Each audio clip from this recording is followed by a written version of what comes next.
তো প্রথমে বলবো আমি ভিডিওটি আগেও একবার দিয়েছি, কিন্তু এবার আরেকবার দেওয়ার কারণ হলো আপনারা অনেকে কমেন্টে বলছেন যে বোনাস নাকি পাননি। তো তাদের বলছি, আরে ভাই, আপনি যদি আমার প্রোমো কোড ইউজ না করেন তাহলে কিভাবে বোনাসটা পাবেন? আপনি সবসময় নতুন একটা অ্যাকাউন্ট খুলবেন, যদি আপনার অ্যাকাউন্ট থাকে আবার অ্যাকাউন্ট খুলবেন এবং আবার বোনাস নেবেন, লিখবেন। অবশ্যই রেজিস্ট্রেশন করার সময় অবশ্যই এই কোডটি দিবেন এবং এরপর আপনি যে কোনো ধরনের সমস্যা আমি নিজে সমাধান করে দেবো। বোনাস না পেলে আমি নিয়ে দেবো। আচ্ছা, এখন আমরা মেইন ভিডিওতে যাই। আসসালামু আলাইকুম। আপনারা যারা 1xbet অ্যাকাউন্ট করেছেন আপনারা কিন্তু প্রত্যেকেই প্রথম ডিপোজিটে 100% বোনাস পেয়েছেন। এখন আপনারা কিন্তু জানেন না বা বুঝেন না যে এই বোনাসের টাকাটা কীভাবে ব্যবহার করব বা এই বোনাসের টাকা ব্যবহার করে কীভাবে মেইন ব্যালেন্সে টাকা এনে উইথড্র দিব। তো আমি আজকে আপনাদের সাথে শেয়ার করব যে আপনারা কীভাবে কী করবেন। তার আগে বলতে চাই, আপনারা অবশ্যই 1xbet অ্যাকাউন্ট করার সময় আমাদের প্রোমো কোড কি ইউজ করে যদি অ্যাকাউন্ট করেন তাহলে কিন্তু প্রথম ডিপোজিটে 100% বোনাস পেয়ে যাবেন। ওকে, অলরাইট। তো চলুন এখন আমি দেখাই দিব যে আপনারা বোনাসের টাকা কীভাবে ব্যবহার করবেন। উপর দিকে দেখতে পাচ্ছেন আমার ব্যালেন্স এখন 0 রয়েছে, এটা হচ্ছে মেইন ব্যালেন্স।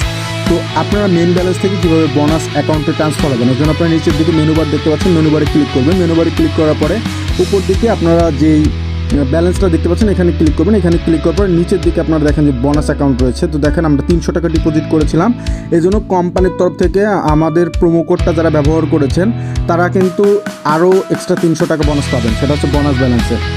ওকে, তো আমাদের বোনাস ব্যালেন্সটা কিন্তু এখন অ্যাড হয়ে গিয়েছে, আপনারা দেখতে পাচ্ছেন। এই বোনাস ব্যালেন্সটা ব্যবহার করার কিছু নিয়ম আছে। নিয়মটা কি, আপনি যে টাকা পাবেন সেটাকে হচ্ছে 5 দিয়ে গুণ দিবেন, ঠিক আছে? বোনাস যেটা পাবেন সেটা হচ্ছে 5 দিয়ে গুণ দেবেন। যেমন আমি পেয়েছি 300 টাকা, আমি 300 টাকাকে যদি আমি 5 দিয়ে গুণ দিই তাহলে হচ্ছে গিয়া কেউ পাচ্ছে 15। তো আমাদের 1500 টাকা কিন্তু এখানে বেট করতে হবে। আমরা যদি 1500 টাকার বেট করি তাহলে আমাদের মেইন অ্যাকাউন্টে 300 টাকা চলে যাবে। এজন্য প্রথমে আপনার স্পোর্টসে চলে যাবেন। স্পোর্টসে যাওয়ার পরে উপর দিকে যে টাইম ফ্রেম অপশন রয়েছে এখানে ক্লিক করবেন। এখানে ক্লিক করার পরে আপকামিং যে খেলাগুলো রয়েছে 30 মিনিট বা 1 ঘন্টা বা 2 ঘন্টার মধ্যে শুরু হবে সেইগুলোর মধ্যে ক্লিক করে দেবেন। তো আমরা এখান থেকে আগামী 6 ঘন্টার মধ্যে যে খেলাগুলো হবে সেই খেলাগুলোর মাল্টিপল বেট ধরবো। আরেকটা বিষয় বলে, এখানে একটা দল ধরে বা 2টা দল ধরে আপনি কিন্তু এই টাকাটা বা এই গেমটা খেলতে পারবেন। আপনাকে মাল্টিপল গেম নিতে হবে অবশ্যই। মাল্টিপল মানে একবারে অনেকগুলো দল ধরতে হবে, মিনিমাম 3টা দল ধরতে হবে। তো আমরা এখানে ফুটবলে ক্লিক করবো। ফুটবলে ক্লিক করার পরে ফুটবল, ক্রিকেট আপনি যেটা ভালো বুঝেন সেখানে আপনি ধরবেন। তো আমরা এখান থেকে ইউএসএ একটা খেলার থেকে একটা মাল্টিপল নেব, যেমন প্রথম খেলাটা থেকে নিই। এবং এখানে মাল্টি নেওয়ার একটা মেইন বিষয় হচ্ছে সেটা কিন্তু হচ্ছে 1.4-এর উপরে ওডস হইতে হবে, ঠিক আছে?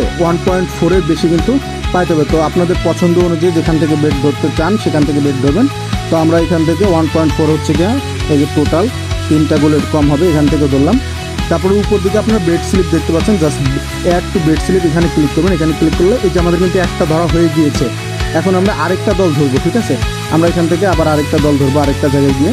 এভাবে আপনারা কিন্তু 3টা দল ধরবেন। তো আমাদের আরেকটা দল ধরতেছি, এই যে আমরা আরেকটা দল ধরলাম, অ্যাড টু বেড স্লিপ, এবং আমরা আরেকটা দল ধরবো এখন। ওকে ভিউয়ার্স, আমাদের কিন্তু 3টা ধরা হয়ে গেছে, মিনিমাম 3টা, ঠিক আছে? আমাদের কিন্তু মিনিমাম 3টা ধরতে হবে।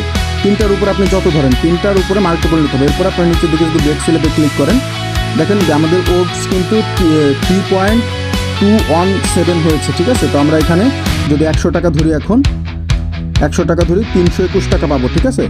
তো এখানে আমরা 100 টাকা ধরলাম।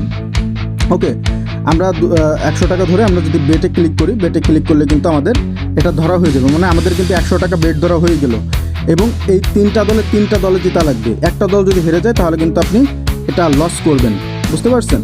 তো এইভাবে আপনি আপনার যে টাকা আছে ওই টাকা আস্তে আস্তে বাড়াবেন, ঠিক আছে? 5 গুণ করবেন, এভাবে বাড়ায় 5 গুণ করবেন। আপনার 1000 টাকা হইলে সেটা 5000 টাকা করতে হবে, ঠিক আছে? 5000 টাকা আপনাকে বেট করতে হবে। 5000 টাকা করলে হবে না, শুধু 5000 টাকার আপনাকে বেট করতে হবে। মনে করেন আপনি এখন 500 টাকা ধরলেন, 2500 টাকা পেলেন, এরপরে 2500 টাকা ধরবেন, তাহলে আপনার ওই আগের 500 আর তারপরে 2500, মোট 3000 হলো। তো এইভাবে কিন্তু আপনাকে 5000 টাকার বেট করতে হবে। এরপরে আপনারা যখন 5 গুণ ধরে ফেলবেন এবং জিতে যাবেন সবগুলোতে, তখন কিন্তু আপনার যে টাকাটা রয়েছে সেটা মেইন ব্যালেন্সে চলে আসবে। আমি আসলে এটা অনেক ক্রিটিক্যাল একটি বিষয়, আমি যতটা সম্ভব সহজ করে আপনাদের সাথে বোঝানোর চেষ্টা করেছি, ঠিক আছে? আমি জানি না কতটুকু বোঝাতে পেরেছি। তো এভাবেই কিন্তু আপনার বোনাসের টাকাটা ব্যবহার করতে হয়। আপনার একটু দরকার হলে একবারের জায়গায় 2বার ভিডিওটা দেখবেন।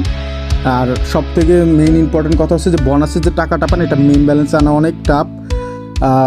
এটা হচ্ছে বিষয়। আরেকটা বিষয়, আপনি যদি এই 300 টাকা দিয়ে 10,000 টাকাও যেতে যান, সেটাও কিন্তু মানে মেইন ফ্যাক্ট না। আপনি মেইন কথা হচ্ছে যে আপনার যে টাকা, ওই টাকাটা 5 গুণ আপনাকে বেট করতে হবে। মানে 300 টাকা হলে 1500 টাকার বেট প্লেস করলেই আপনি তখন আপনার যে বোনাস পাবেন, যে টাকাটা, সেই টাকাটা আপনি আপনার ব্যালেন্সে, মেইন ব্যালেন্সে নিতে পারবেন। শুধুমাত্র বোনাসের ব্যালেন্সটা, এটা মাথায় রাখবেন, শুধুমাত্র বোনাসের ব্যালেন্সটা। আশা করি বোঝাতে পেরেছি। থ্যাংক ইউ সো মাচ ভিডিওটা দেখার জন্য। ভালো থাকবেন, সুস্থ থাকবেন। আসসালামু আলাইকুম।